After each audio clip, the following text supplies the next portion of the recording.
Daqui a 3 dias lança a segunda parte de Stranger Things.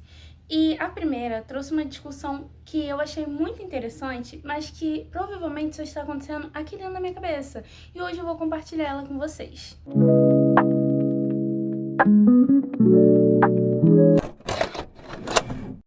A primeira parte de Stranger Things foi lançada no dia 23, eu acho.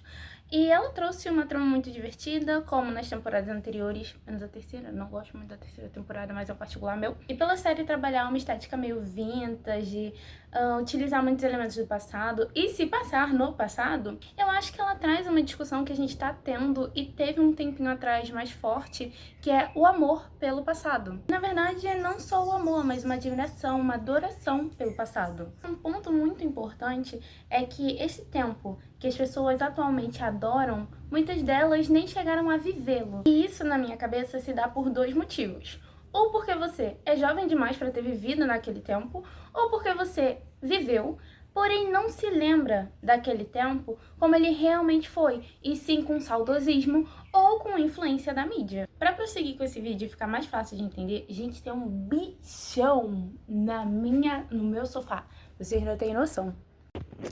Parceiro, nem sei o que é isso. É uma mariposa. Vamos continuar. Para ficar mais simples de entender o vídeo, eu vou dividi-lo entre passado não vivido e passado remodelado, que no final das contas vão seguir a mesma vertente, deixando bem claro que isso é uma ideia vinda diretamente da minha cabeça. Então, fontes, não foi preciso. Como o meu canal é de bordado, eu resolvi fazer uma cena da 4ª temporada enquanto eu falo sobre esse assunto importantíssimo aqui em Chique Chique Bahia. Eu acho que não é novidade pra ninguém que a mídia controla muitos dos nossos pensamentos, das nossas escolhas, mas talvez seja novidade para alguns que a mídia é um dos 4 poderes, que seria legislativo, executivo, judiciário e a mídia. E esse 4º poder seria utilizado não só para nos influenciar em coisas do cotidiano, como por exemplo, os nossos gostos e o que nós queremos consumir, mas também com coisas mais complexas como a nossa opinião política ou a forma que nós olhamos para algo. E aqui nesse vídeo, esse algo seria o passado. Um exemplo disso é a própria série de Stranger Things. Quando a gente olha para o passado que a série retrata, nós vemos ele como um período mais simples. Tudo bem que nas 4 temporadas, nas 5, né, tá acontecendo um caos, mas o caos é por causa de um monstro estranho, um cara que quer se vingar de todo mundo e uma menininha que tem um nariz sangrento. E mesmo assim, quando a série tenta retratar algo que aconteceu em um certo momento da história, isso ocorre de uma forma mais branda e que nem é realmente visto como um problema. Um exemplo disso é a 3ª temporada. Pra quem não sabe,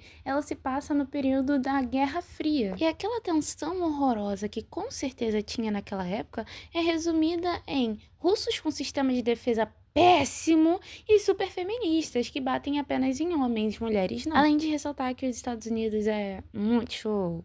Uhul. E não me entendam mal, eu não sou tão chata, porque chata eu sou, mas eu não sou tão chata a ponto de não conseguir assistir uma ficção científica. Eu amo ficção científica. Inclusive, a primeira temporada de Stranger Things é baseada no projeto MK Ultra. Só que ela explora outros detalhes que não ocorreram e eu acho o máximo. Mas eu acho assim que quando a mídia retrata um passado brando, sem preconceito, ela influencia pessoas que não têm conhecimento histórico a acreditar que esse foi realmente o nosso passado. E é por isso que eu chamei essa parte do vídeo de passado remodelado, porque eu queria falar sobre como a mídia molda a nossa visão sobre a história, a ponto de muitas pessoas que assistiram essa série e não compreenderem que ela passa no período da Guerra Fria, terem vontade de viver naquele período. Ou seja, você não conhece o passado, você conhece um recorte midiático produzido pela mídia e vendido para você como tempos mais simples, perfeitos.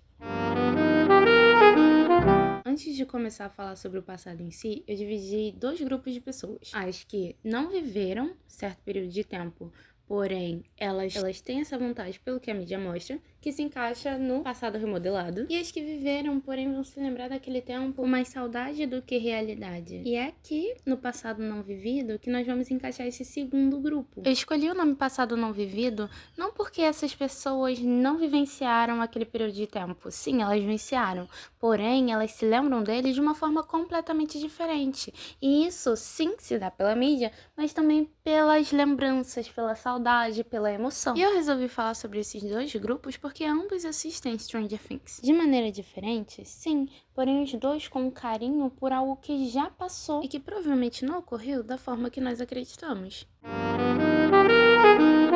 Tá, eu passei um vídeo todo falando como a mídia influencia a forma que nós vemos certas coisas, mas será que isso realmente tem um impacto na nossa sociedade? E sim, isso tem. Um exemplo de algo que aconteceu há pouco tempo foi aquela corrente de Thread Wives que estava passando no TikTok, YouTube e que despertou em cima de muitas mulheres o desejo de ser uma esposa tradicional, uma esposa troféu. E como eu já disse, sim, eu sou chata, mas não o suficiente a ponto de me meter na sua vida. Você quer ser uma esposa troféu? Eu não tô nem aí pra isso, meu amor. O meu ponto aqui não é debater se você pode ou não ser uma esposa troféu, e sim como isso é remodelado pela mídia, como isso foi visto como algo bonito, algo feminino. Enquanto no passado, isso que sim era visto como algo bonito e feminino, era na verdade uma maneira de fazer com que homens pudessem ascender socialmente sem precisar se preocupar com a casa, com os filhos. E é claro, eu tô dizendo isso fazendo um recorte social. Eu falei sobre o recorte social porque quando a gente fala sobre o passado e até sobre a atualidade,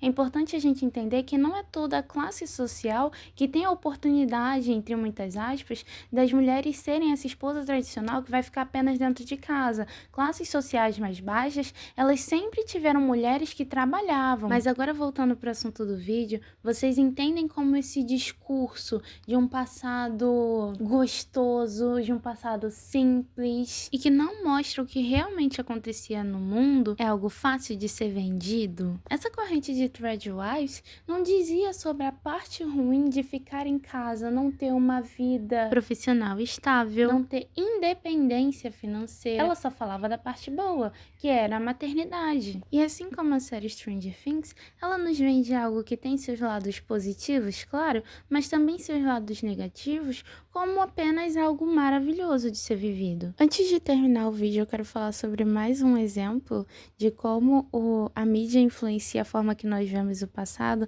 só que esse é muito particular. Muitas das vezes, quando eu tô com a minha mãe e a gente começa a falar sobre o passado, ela sempre fala assim: Esther, nos dias de hoje não se tem mais amor. O amor esfriou, o passado era melhor, antigamente era melhor. E eu sempre falo pra ela: mãe, antigamente tinha guerra, teve holocausto e o racismo era muito mais forte do que é hoje em dia. E hoje em dia ainda é forte pra caramba. Isso sempre me faz pensar o porquê da minha mãe, uma mulher negra, pensar isso de um passado que sim, ela viveu.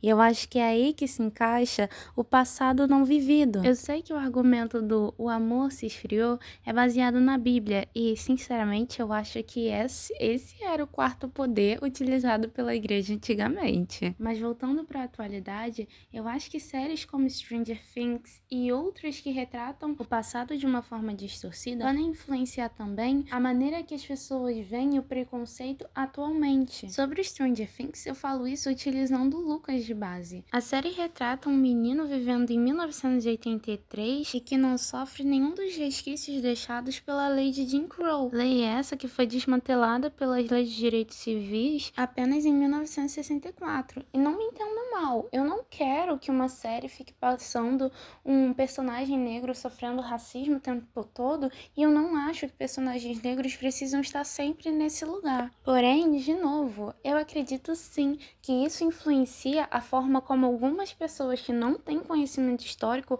vão olhar para o passado como algo brando. E eu sei que o Lucas sofre sim racismo, mas é apenas do irmão da Max. E de novo, não acho necessário um personagem negro ficar sendo judiado o tempo todo. Mas o que eu tô querendo dizer é qual a diferença do racismo que o Lucas sofre na série pro racismo que um menino negro sofre atualmente. Uma pessoa que não tem estudo, ela vai olhar para aquilo e pensar: nossa, antigamente era muito mais fácil. Hoje em dia eu posso ser parado pela polícia, posso levar um tiro, eu sou olhado torto quando eu entro em alguma loja e antigamente só tinha um menor que ia zoar com a minha cara. No final, o bordado ficou assim. Eu tive que passar para outra câmera porque não tava dando para ver nada. Lembrando que se você quiser comprá-lo, ele está vendo na minha loja, que é Ponte Bordando. Isso, eu ia falar .com, nada a ver. Que é Ponte Bordando no Instagram, no e-mail e no TikTok. Você pode entrar em contato comigo em qualquer uma dessas redes sociais e a gente vai fazer um bordado especialmente para você ou para comprar esse daqui que já está à venda, tá? E, gente, sobre o vídeo, espero que vocês tenham gostado. Espero... Opa, deixa eu ficar assim. Espero que eu não tenha falado muita merda. Eu não sei se eu falei, eu acho que sim, mas ao mesmo tempo eu acho que não. Mas como foi um negócio que só tava dentro da minha cabeça, não estava me comprometendo com nada. Só queria expor o que se passa dentro da minha cabecinha. É isso, gente. Um beijo.